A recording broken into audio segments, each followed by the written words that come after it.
now we have the aforementioned Tom Fitton of Judicial Watch. And, well, Tom, like Byron York, has also been on top of the unprecedented attacks on one singular politician, Donald Trump. And, Tom, they have thrown so much at this man over the years, and none of it has come to fruition. And now this, I mean, of all the things they've decided to indict him over, this has to be the weakest thing of all of the various allegations. Well, he's an innocent man, despite what Nancy Pelosi says. He's innocent until proven guilty. And, the question I would submit, or kind of the analysis I would bring here, in terms of figuring out whether this is credible or not, these charges, is this, a normal application of the law? Is it unique? Is it the sort of thing that we've brought against anybody? Has it happened before? And it hasn't. It's unprecedented. It is a novel application of the law. And so that suggests it was done for reasons other than the rule of law, and it was done for politics. In my view, it's corrupt. It's a brazen attack on our system of government, our Republican system of government, because they're trying to interfere with the election, rig the elections in 2024 for Joe Biden and Democrats. Yeah. And I don't think many are going to be fooled. Even those who pretend, this is legit, we got to let the process play out, they don't believe it. Yeah. And frankly, the test for me is as to whether you're pro-American or un-American is whether you support or endorse this indictment, this outrageous abuse of Trump. So, I mean, Tom, I think the statements that we have seen from some of the national Republican leaders and even some of our local Republican leaders speaks to that, and also the silence from others who haven't spoken out.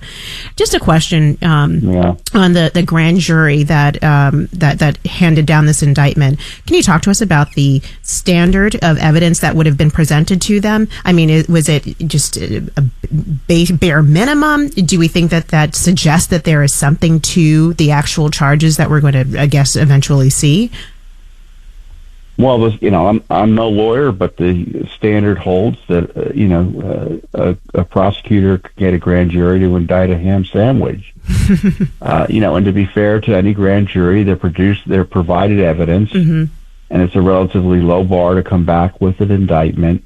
They're not really in a position, practically speaking, to be a defense advocate for President Trump. Remember, there's only one set of lawyers in the room when they're making the argument to the grand jury, and that's the prosecutor. And in this case, this is a prosecution that should never have been brought. There's no indication there's anything substantial here. The media is spinning now, there are 34 charges. Let me be clear. 34 charges about nothing still equals nothing. The math still works. This is a prosecution designed to make President Trump a political prisoner. And it's a bad day for America. And I think President Biden, if he had any spine or had ethics, would denounce this because it embarrasses this country abroad. I mean, just think if you're Putin or Xi, thinking, these people are lecturing us about our political prisoners when they're trying to indict Biden's number one challenger? Yeah. On what? And to be clear, the investigations of him in Fulton County, Georgia, are as bad as the investigations of him in New York. The abusive grand jury operation here targeting him under the Biden administration is as abusive as what's happening in New York. It's all part of a piece. Democrats in 3 left-leaning jurisdictions are trying to jail Biden's number one opponent. 3 left-leaning jurisdictions that are all major urban centers dominated by Democrat politicians. That's the through line here. And in 2 of those cases, in Atlanta and in New York, district attorneys who were funded, in part, their campaign was funded heavily by the George Soros-interested parties. Tom, you mentioned Fulton County. You also mentioned this special prosecutor investigation. Will this indictment actually embolden Fulton County to say, well, since it's already been done, the Rubicon has been crossed, we'll go ahead and indict too. Will this actually be a triggering effect on other potential indictments because it's been broken now, this unprecedented nature? Yeah, I mean, I tend to think they were going to happen anyway. The writing's on the wall. So President Trump should be very not only upset but nervous because he's going to be facing three criminal indictments in three jurisdictions, full of a jury, basically a jury pool in all jurisdictions that would be happy to put him in jail. The governor of Georgia should shut it down. The governor of New York should shut it down. The Georgia governor is obviously Republican. Hochul is the governor of New York. She's a Democrat, and Biden should shut it down as well.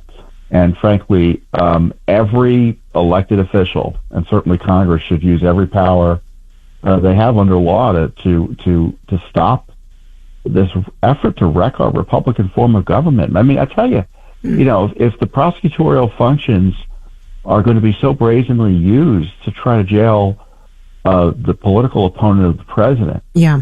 That's how you end. That's how you end a country. That's how you end a republic.